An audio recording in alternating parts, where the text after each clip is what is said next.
ദൈവത്തിലുള്ള യഥാർത്ഥ ജീവിതം പോഡ്കാസ്റ്റിലേക്ക് സ്വാഗതം. ഇന്നും നമ്മോട് സംസാരിക്കുന്ന ദൈവത്തിന്റെ വാക്കുകൾ ഇവിടെ നാം ശ്രവിക്കുന്നു. വരൂ, ദൈവത്തെ കൂടുതലായി അറിയുവാനും അവിടുന്നുമായി ഗാഠമായ ഒരു വ്യക്തിബന്ധത്തിലേക്ക് പ്രവേശിക്കുവാനും ഇതാ നിങ്ങളെ ക്ഷണിക്കുന്നു. എപ്പിസോഡ് 61. 1-2-1988. വാസുല, എന്റെ പുത്രിയായ ഋഷിയെ സമർപ്പിക്കുന്നതിനു വേണ്ടി അനേകം തവണ ഞാൻ ആവശ്യപ്പെട്ടിട്ടുണ്ട്. അവളെ സമർപ്പിക്കുന്നതിന് വേണ്ടി ഞാൻ കേണപേക്ഷിക്കുക പോലും ചെയ്തിട്ടുണ്ട്. ഈ വർഷമാണ് അവൾ പ്രകാശം കണ്ടത്. 1000-ാം ആണ്ടിന്റെ വാർഷികം അവൾ ആഘോഷിക്കും. വാസുല, നിന്റെ സഹോദരിയായ റഷ്യ മരിച്ചിരിക്കുന്നു. എന്നാൽ കർത്താവ് അവളുടെ സമീപത്തുണ്ട്. അവിടുന്ന് അവളെ ഉയർപ്പിക്കും. അങ്ങനെ സ്നേഹമായ ദൈവം സ്നേഹിക്കപ്പെടാതിരുന്ന റഷ്യയെ സ്നേഹിക്കും.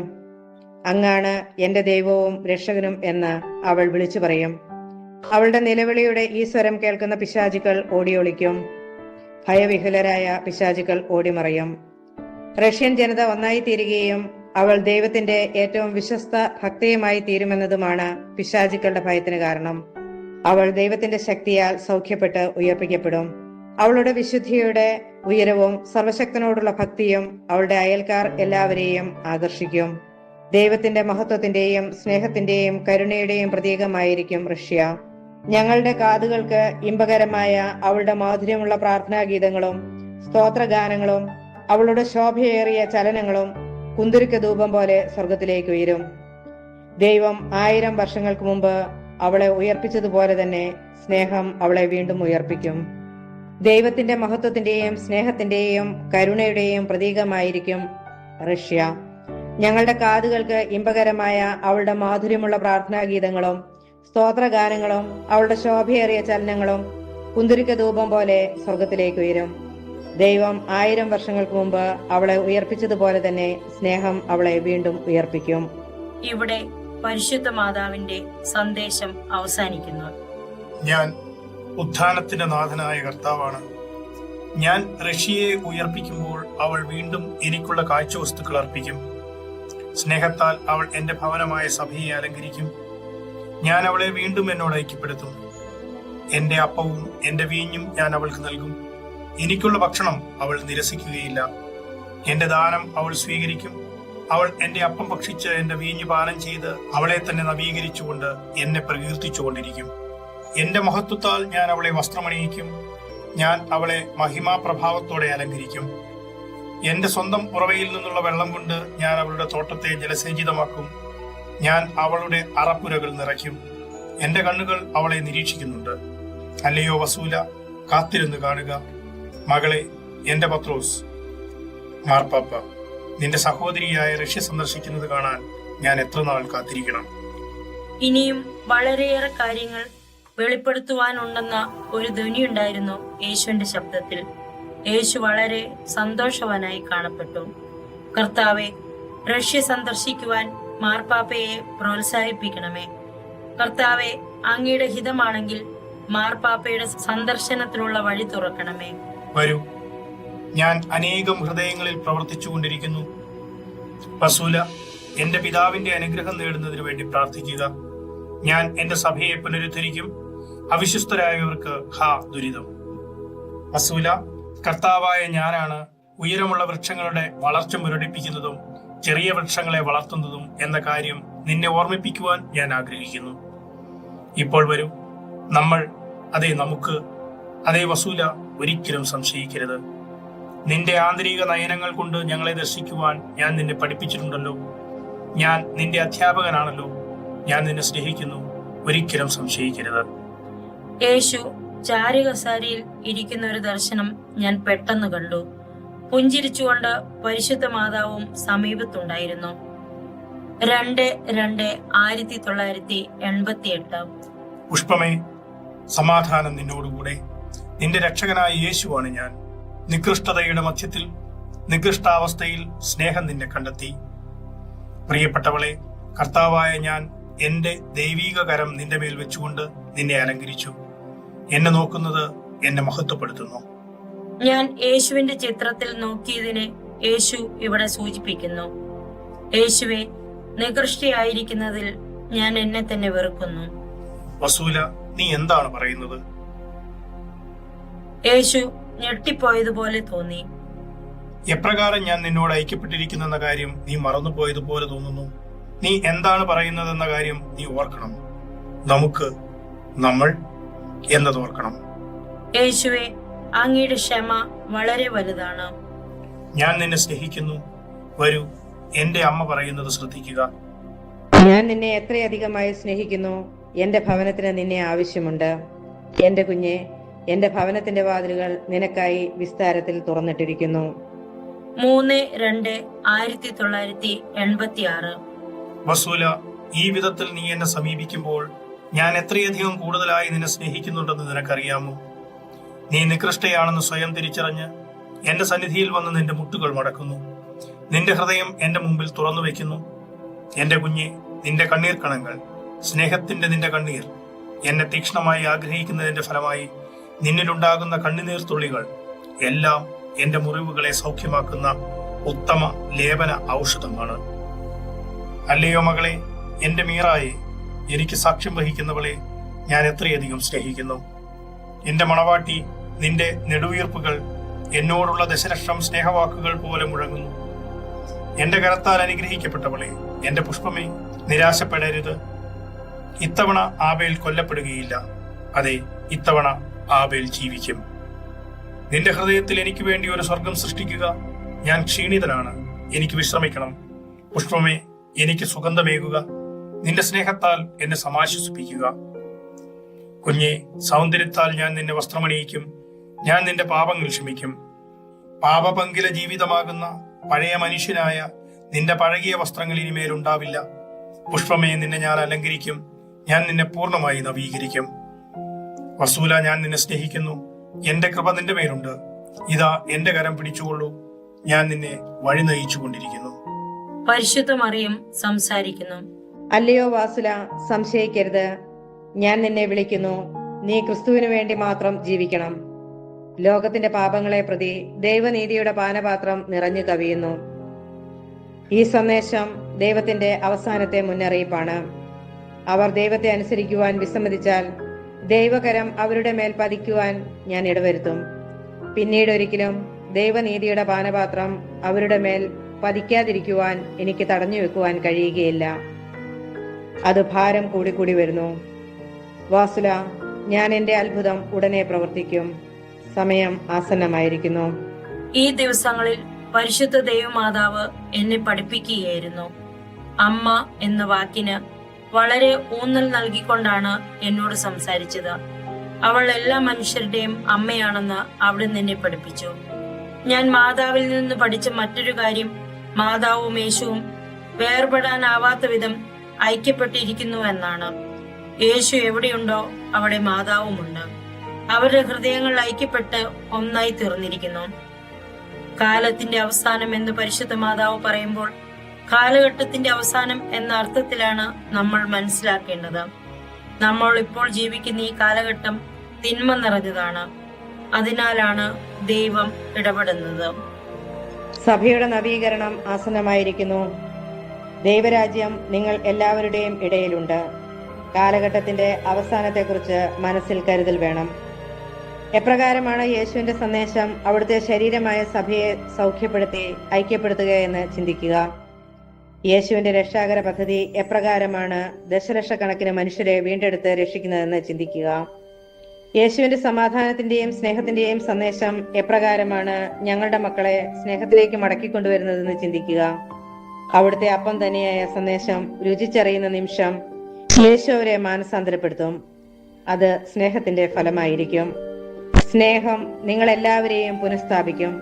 സ്നേഹവും കാരുണ്യവും നിങ്ങളെ സാത്താന്റെ അധാർമികമായ കുടിലമായ കെണികളിൽ നിന്നും മോചിപ്പിക്കും. വരൂ പ്രിയപ്പെട്ടവളെ, ദൈവഹിതം പ്രവർത്തിക്കുക. ഞാൻ എപ്പോഴും നിന്നോടൊപ്പമുണ്ട്. എന്നെ നീ അനുസ്മരിക്കുന്നതിനാൽ ഞാൻ നിന്നെ അനുഗ്രഹിച്ചിരിക്കുന്നു. എനിക്ക് വേണ്ടി എന്റെ സാന്നിധ്യം ഓർക്കാമോ? നിനക്ക് എന്റെ സമാധാനം ഉണ്ടാകട്ടെ. 4-2-1988.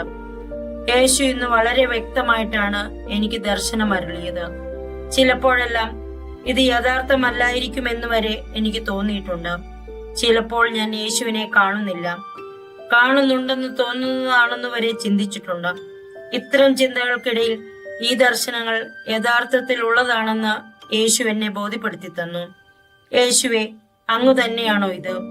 ഞാൻ തന്നെയാണ്. ഞാൻ നിന്നെ പഠിപ്പിച്ചതുപോലെ തന്നെയാണ് നീ എന്നെ ദർശിച്ചത്. എന്റെ ഹൃദയം ഞാൻ നിനക്ക് കാണിച്ചു തരാം. എന്റെ സന്നിധിയിൽ നീ കാണുന്നതും അനുഭവിച്ചറിയുന്നതുമായ കാര്യങ്ങൾ എഴുതുക. ഈ നിമിഷങ്ങളിൽ ഞാൻ ദൈവസന്നിധിയിലാണെന്ന് ഞാൻ അനുഭവിച്ചറിയുന്നു. ദൈവ സാന്നിധ്യ അനുഭവത്താലുള്ള വലിയ ആനന്ദത്തിലാണ് ഞാൻ. ഈ നിമിഷങ്ങൾ ഒരിക്കലും അവസാനിക്കരുതെന്ന് ഞാൻ ആഗ്രഹിക്കുന്നു. എനിക്ക് വേറെ യാതൊന്നും ആവശ്യമില്ല. എനിക്ക് ചുറ്റുമുള്ള സകലതും എന്നെ സംബന്ധിച്ച് അർത്ഥശൂന്യവും അപ്രധാനവും ആയിട്ട് എനിക്ക് അനുഭവപ്പെടുന്നു. ദൈവ സാന്നിധ്യം എല്ലായിടത്തും നിറയുന്നതായി എനിക്ക് അനുഭവപ്പെട്ടു. ഇത് ദൈവാനുഭവത്തിന്റെ നിറവ് എന്നിൽ ഉളവാക്കുന്നു. നമ്മൾ യേശുവിന്റെ ഛായ അറിയുന്നത് പോലെ തന്നെ അതേ രീതിയിൽ വസ്ത്രം ധരിച്ച യേശുവിനെ ഞാൻ ഇപ്പോൾ ദർശനത്തിൽ കാണുന്നു. യേശു ധരിച്ചിരിക്കുന്ന വസ്ത്രത്തിന്റെ അനക്കം മൂലം ഉണ്ടാകുന്ന ശബ്ദവും അവിടുത്തെ കാൽവയ്പ്പുകളുടെ ശബ്ദവും എന്റെ ചെവികളിൽ കേൾക്കുവാൻ കഴിയുന്നു. ഇപ്പോൾ യേശു എന്റെ ഇടതുവശത്ത് നിൽക്കുന്നു. അതേസമയം തിരുക്കച്ചിയുടെ ചിത്രത്തിന് മുന്നിലുള്ള മേശയ്ക്ക് അഭിമുഖമായി ഞാൻ മുട്ടുകുത്തി നിൽക്കുന്നു. പരിശുദ്ധ മറിയം ഉണ്ണി യേശുവിനെ കൈലേന്തി നിൽക്കുന്ന ഒരു രൂപം ഞാൻ ദർശിക്കുന്നു. യേശു എന്നിൽ നിന്ന് 2 അടി ദൂരം അകലത്തിലാണ് നിൽക്കുന്നത്. അവിടുത്തെ പരിശുദ്ധ മുഖം സൗന്ദര്യത്തിന്റെ പൂർണ്ണതയാണ്. യേശുവിനെ നോക്കുവാൻ അവിടുന്ന് എന്നോട് ആവശ്യപ്പെട്ടു. യേശുവിന്റെ ഹൃദയം അവിടുന്ന് എന്നെ കാണിച്ചു തന്നു. യേശുവിന്റെ മാറിടം മുഴുവൻ സ്നേഹത്താൽ ജ്വലിച്ചു പ്രകാശിക്കുകയായിരുന്നു. എല്ലാം ശരിയാണ്. നീ വിവേചിച്ചറിയുന്നതെല്ലാം ശരിയാണ്. വസൂല, എന്റെ വസൂല, ഞാൻ നിന്നെ എത്രയധികമായി സ്നേഹിക്കുന്നു.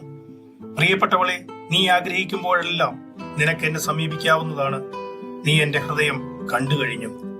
ദൈവിക സന്ദേശം എഴുതിയെടുക്കുന്നതിന് മുമ്പ് ഓരോ തവണയും ചൊല്ലണമെന്ന് യേശു നിർദ്ദേശിച്ചിട്ടുണ്ടായിരുന്ന 3 പ്രാർത്ഥനകൾ ഞാൻ ആദ്യകാലങ്ങളിൽ മുടങ്ങാതെ പ്രാർത്ഥിക്കുമായിരുന്നു.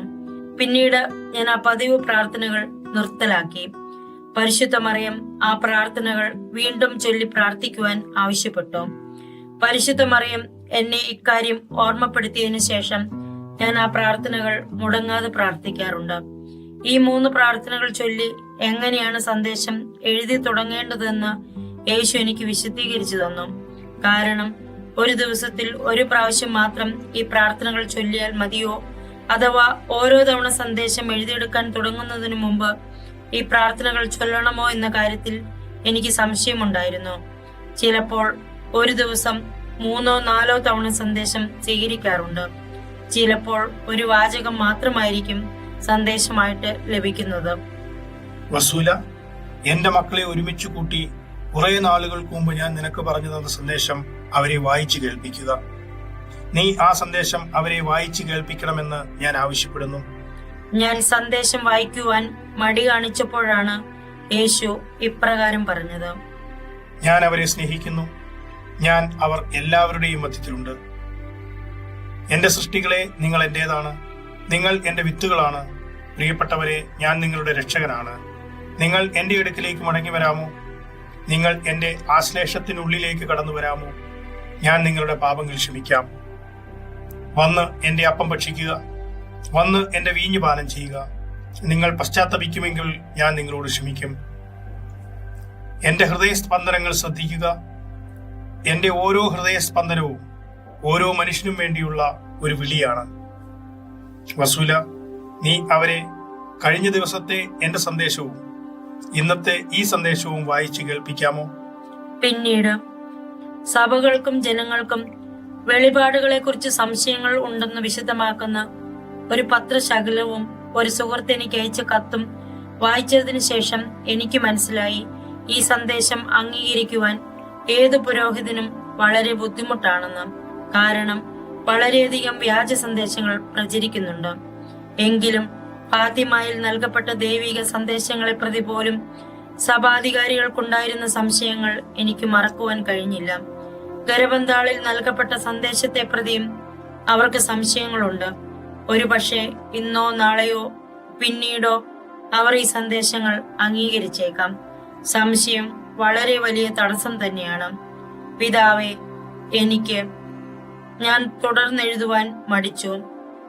പറയുവാനുള്ളത് പറയുക. പിതാവേ, ഈ സന്ദേശം മാർപ്പാപ്പ തിരസ്കരിക്കുമെന്ന് ഞാൻ ഭയപ്പെടുന്നു. എന്തിന് മാർപ്പാപ്പ എന്നെ വിശ്വസിക്കണം? എന്തിന് മറ്റുള്ളവർ എന്നെ വിശ്വസിക്കണം? ഈ ദൈവാനുഭവം അവർക്കുണ്ടായിരുന്നുവെങ്കിൽ അവർ വിശ്വസിക്കുമായിരുന്നു. റസൂല, ഞാൻ നിനക്ക് എന്റെ അപ്പം നൽകി. എന്റെ തോട്ടത്തിൽ നിന്നുള്ള പഴങ്ങൾ നിനക്ക് ഭക്ഷിക്കുവാൻ തന്നു. എന്റെ സ്വന്തം കരത്തിൽ നിന്ന് ഞാൻ നിനക്ക് ഭക്ഷിക്കുവാൻ നൽകി. എന്റെ പ്രിയപ്പെട്ട കുഞ്ഞെ, ഞാനല്ലാതെ മറ്റാരാണ് നിന്നെ മാനസാന്തരപ്പെടുത്തിയത്? ഞാനല്ലാതെ മറ്റാരാണ് എന്നെ സ്നേഹിക്കുവാൻ നിന്നെ പഠിപ്പിച്ചത്? ഞാനല്ലാതെ മറ്റാരാണ് നിന്നെ അന്വേഷിച്ചതും നിന്നെ മൃതരുടെ ഇടയിൽ മരിച്ചവളായി കണ്ടെത്തിയതും നിന്നെ ഉയർപ്പിക്കുന്നതിനു വേണ്ടി കുനിഞ്ഞ് നിന്നെ എടുത്തുയർത്തിയതും? ഞാനല്ലാതെ മറ്റാരാണ് നിന്നെ ശുശ്രൂഷിച്ച് സൗഖ്യമാക്കുന്നതിനു വേണ്ടി കാരുണ്യപൂർവ്വം വഹിച്ച് എന്റെ ഭവനത്തിലേക്ക് കൊണ്ടുപോയത്? ഞാനല്ലാതെ മറ്റാരാണ് ഓരോ ദിവസവും എന്റെ മാർഗങ്ങൾ നിന്നെ പഠിപ്പിച്ചുകൊണ്ടിരിക്കുന്നത്? ഞാനല്ലാതെ മറ്റാരാണ് എന്റെ മക്കളെ മാനസാന്തരപ്പെടുത്തിക്കൊണ്ടിരിക്കുന്നത്? ഞാനാണ് നിന്റെ രക്ഷകൻ. റസൂല, നീ ഇപ്പോൾ എന്റെ തന്നെ ഒരു ഭാഗമാണ്. നിനക്ക് സ്വയം അതിജീവിക്കുവാൻ കഴിയുകയില്ല. നിനക്കെന്നെ അത്യാവശ്യമാണ്. ഒരു വൃക്ഷത്തിന്റെ ശാഖ സ്വയമേവ ഫലം പുറപ്പെടുവിക്കുന്നില്ല. നേരെ മറിച്ച് ശാഖ നിർബന്ധമായിട്ടും വൃക്ഷത്തോട് ചേർന്നിരിക്കണം. അതുപോലെ നീയും എന്നോട് ഐക്യപ്പെട്ട് ചേർന്നിരിക്കണം. നിന്റെ ഫലം എന്നിൽ നിന്ന് വരുന്നതാണ്. എന്റെ പഴം അനേകം മനുഷ്യരെ തീറ്റിപ്പോറ്റുന്നു. നിന്റെ ജീവിതമാണ് എന്റെ ഫലം. നിന്റെ ജീവിത സാക്ഷ്യമായ നിന്റെ ഫലം കണ്ട് ഈ സന്ദേശത്തിൽ സംശയിക്കുന്നവരുടെ സംശയങ്ങൾ മാറും. നല്ല വൃക്ഷം നല്ല ഫലം പുറപ്പെടുവിക്കുന്നു. വിശന്നു വലയുന്ന എന്റെ മക്കൾ എന്റെ ഫലം രുചിച്ചറിയുമ്പോൾ പശ്ചാത്താപത്തിന്റെ കണ്ണീരുമായി എന്റെ അടുക്കിലേക്ക് അവർ മടങ്ങി വരുമ്പോൾ ഞാൻ സന്തോഷിക്കും. എന്റെ സന്തോഷം എത്ര വലുതായിരിക്കും! പിശാചിന്റെ പിടിയിൽ നിന്ന് ഞാൻ അവരെ പിടിച്ചു പറിച്ചെടുത്തതാണ്. റസൂല, ക്ഷമയോടെ കാത്തിരിക്കുക. ഒഴുകുന്ന ഒരു അരുവി പോലെയാണ് എന്റെ വചനമെന്ന് ഞാൻ പറഞ്ഞിട്ടുണ്ടല്ലോ. ആ അരുവി പിന്നീട് ഒരു നദിയായി കുതിച്ചൊഴുകുന്നു. അത് വിസ്താരം വർദ്ധിച്ചുകൊണ്ട് ഇരച്ചു പാഞ്ഞ് കുതിച്ചൊഴുകി ഒരു മഹാസമുദ്രമായി മാറുന്നു. നിങ്ങളുടെ ഹൃദയങ്ങളെ സ്നേഹത്താൽ സ്നാനം ചെയ്യുന്ന ഒരു വലിയ സ്നേഹസമുദ്രമായി അത് പരിണമിക്കും. സ്നേഹമായ ഞാൻ നിങ്ങളുടെ ഇടയിൽ സ്നേഹമായി തന്നെ ഉണ്ടായിരിക്കും. റസൂല, അനേകരാൽ നീ തിരസ്കരിക്കപ്പെടുമെന്ന് ഞാൻ നിനക്ക് മുന്നറിയിപ്പ് നൽകിയിട്ടുണ്ട്. അത്തരത്തിലുള്ള തിരസ്കരണം സ്വീകരിക്കുവാൻ പഠിക്കുക. ഞാൻ അനേകരാൽ തിരസ്കരിക്കപ്പെട്ടിട്ടുണ്ട്. അവരുടെ ഹൃദയകാഠിന്യം കണ്ട് ഞാൻ കരഞ്ഞു പോയിട്ടുണ്ട്. ഒരു കൊച്ചു കുട്ടിയോട് സംസാരിക്കുന്നത് പോലെ യേശു എന്നോട് പുഞ്ചിരിച്ചുകൊണ്ട് സംസാരിക്കുകയായിരുന്നു. യേശുവിനും തിരസ്കരണം ഉണ്ടായിട്ടുണ്ടെന്ന് പറഞ്ഞ് എന്നെ പ്രോത്സാഹിപ്പിക്കുവാൻ വേണ്ടി യേശു ശ്രമിക്കുന്നുണ്ടായിരുന്നു. വരൂ, നീ പഠിക്കും. ഞാൻ നിന്നെ സ്നേഹിക്കുന്നു. ഞാൻ നിന്നെ സഹായിക്കും. ഇനിയും ഞാൻ അനേകരെ മാനസാന്തരപ്പെടുത്തും. നമ്മൾ എന്റെ സാന്നിധ്യം അനുഭവിച്ചറിയുക. എന്റെ സാന്നിധ്യം നീ അനുഭവിക്കുമ്പോൾ നീ എന്നെ സന്തോഷിപ്പിക്കുകയാണ്. അതേ കർത്താവേ, അങ്ങയുടെ സഹായത്തിന് ഞാൻ അങ്ങേക്ക് നന്ദി പറയുന്നു.